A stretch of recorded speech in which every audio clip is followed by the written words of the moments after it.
মুসলিম দেশ সৌদি আরবে প্রথম হিন্দু মন্দিরের উদ্বোধন করতে চলেছেন মোদি। একটি মুসলিম দেশে মন্দির উদ্বোধনকে ঘিরে বেজায় নারাজ মৌলবাদীরা, তবে সেই সবে পাত্তা দিচ্ছেন না সৌদি প্রেসিডেন্ট। মন্দির বানানা आपके सहयोग के बिना ये संभव ही नहीं था। দেশটিতে পৌঁছেই মন্দির নির্মাণে পাশে থাকার জন্য সৌদি প্রেসিডেন্ট শেখ মোহাম্মদ বিন জায়েদকে ভাই বলে বিশেষ সম্মান জানিয়েছেন প্রধানমন্ত্রী মোদি। 14 ফেব্রুয়ারি অর্থাৎ বুধবার সকাল সকাল সৌদি প্রেসিডেন্টকে সঙ্গে নিয়েই এই মন্দিরের দ্বার উদ্ঘাটন করবেন প্রধানমন্ত্রী মোদি। এই মন্দিরটি আবুধাবির প্রথম এবং সবথেকে বড় হিন্দু মন্দির। ভারতীয় শিল্পীরা তাদের অভূতপূর্ব কারুকার্য দিয়ে এই মন্দিরটি ফুটিয়ে তুলেছেন, যা প্রায় 27 একর জমির ওপর তৈরি হয়েছে। যদিও 13 একর জমিতেই মন্দিরের অংশ এবং বাকিটা মন্দিরের জন্য ছেড়ে দেওয়া হয়েছে।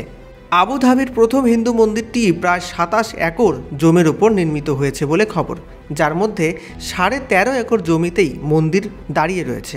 আগে ভাগে উদ্বোধন হয়ে গেলেও 1 মার্চ থেকেই জনগণের জন্য দরজা খোলা হবে।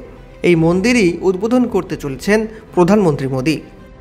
মঙ্গলবার সেখানে গিয়ে পৌঁছালেন মোদি। উদ্বোধনের আগে বেশ কিছু দ্বিপাক্ষিক বৈঠক সেরে ফেললেন তিনি। এমনকি সেখানে ইউপিআই চালুর কথাও বলেন। সেই সঙ্গে আবুধাবিতে প্রথম হিন্দু মন্দির উদ্বোধনে সাহায্য করার জন্য সৌদি প্রেসিডেন্টকে বিশেষভাবে ধন্যবাদ জানিয়েছেন প্রধানমন্ত্রী মোদি।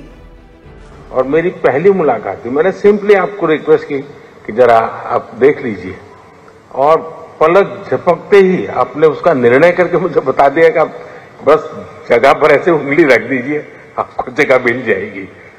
शायद इतना विश्वास, इतना प्यार अपने आप में एक बहुत ही अनोखे संबंधों की ये शक्ति को दर्शाता है।